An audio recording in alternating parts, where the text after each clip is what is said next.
12 ربیع الاول کی رات استغفر اللہ کی طاقت خود دیکھ لیں۔ صرف ایک دن یہ عمل کر لیں، جو ساری عمر نہ مل سکا آج اس عمل کی برکت سے مل جائے گا۔ بسم اللہ الرحمن الرحیم۔ السلام علیکم ورحمۃ اللہ وبرکاتہ۔ شروع اللہ تبارک و تعالی کے نام سے جو نہایت ہی مہربان اور بڑا رحم کرنے والا ہے۔ روایات میں آتا ہے کہ آپ صلی اللہ علیہ وآلہ وسلم کی ولادت کے دن 12 ربیع الاول ہے، لیکن اس بات میں اختلاف ہے۔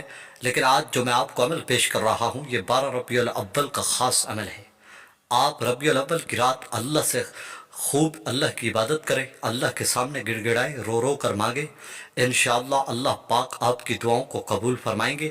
اور دعائیں عبادت ایسی عبادت ہے کہ انسان کی تقدیر کو بدل دیتی ہے۔ بس 12 ربیع الاول کی رات آپ نے استغفر اللہ پڑھنا ہے۔ کس طرح پڑھنا ہے، کیسے پڑھنا ہے، آپ کو پورا طریقہ بیان کروں گا۔ آپ نے ویڈیو کو بالکل سکپ نہیں کرنی۔ آپ کو استغفر اللہ کی چھوٹی سی سٹوری بیان کر رہا ہوں، یہ سن کر آپ حیران رہ جائیں گے۔ حضرت امام احمد بن حنبل کے زمانے کا واقعہ ہے کہ ایک مرتبہ امام احمد بن حنبل ایسے راستے سے گزر رہے تھے تو راستے میں ایک شخص آٹا گوندھ رہا تھا اور استغفر اللہ پڑھ رہا تھا۔ تو امام احمد بن حنبل فرمانے لگے، میں نے اس سے پوچھا کہ تم جو یہ تسبیح پڑھ رہے ہو، اس تسبیح سے تمہیں کوئی فائدہ بھی دیا ہے؟ تو اس شخص نے کہا کہ میں جو بھی کام کرتا ہوں استغفر اللہ ہر وقت میری زبان پر جاری رہتا ہے، اور اس تسبیح کی برکت سے ایسی برکت ہے کہ میں جو بھی اللہ سے مانگتا ہوں اللہ مجھے خالی ہاتھ نہیں لوٹاتا، جو مانگتا ہوں مل جاتا ہے۔ لیکن ایک دعا جو ابھی تک میری پوری نہیں ہوئی، میں خود حیران ہوں۔ تو انہوں نے بتایا کہ وہ دعا یہ ہے کہ میں نے اللہ سے مانگا کہ اے اللہ، ایک بزرگ ہیں جن کا نام امام احمد بن حنبل ہے، وہ تیرے ولی ہیں، میں اس کا دیدار کرنا چاہتا ہوں، مجھے اس کا دیدار کرا، میں اسے دیکھنا چاہتا ہوں۔ تو امام احمد بن حنبل اس کی طرف دیکھتے رہے اور تھوڑی دیر کے بعد کہا، تو دیکھ لے، میں ہی امام احمد بن حنبل ہوں۔ آج جب میں گھر پر گیا تو مجھے ایسے لگا کہ مجھے کوئی فرشتہ کھینچ کر پکڑ کر لے کے جا رہا ہے اور تمہارے سامنے لے کر آیا ہے۔ آج تیری یہ بھی خواہش پوری ہو گئی۔ تو میرے بھائی اور میری بہنوں، استغفار ایک ایسی لاڈلی تسبیح ہے، جو بھی اس کو کثرت سے پڑھتا ہے اللہ اس کی ہر حاجت کو پورا فرماتے ہیں، وہ اللہ کا محبوب بندہ بن جاتا ہے۔ استغفار کرنے سے ہر گناہ معاف ہو جاتا ہے۔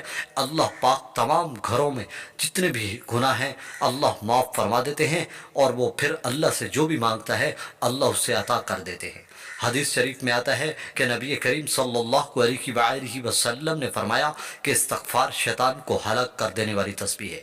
استغفار کرنے سے اللہ ہر رنج و غم مصیبت سے نجات عطا فرماتا ہے۔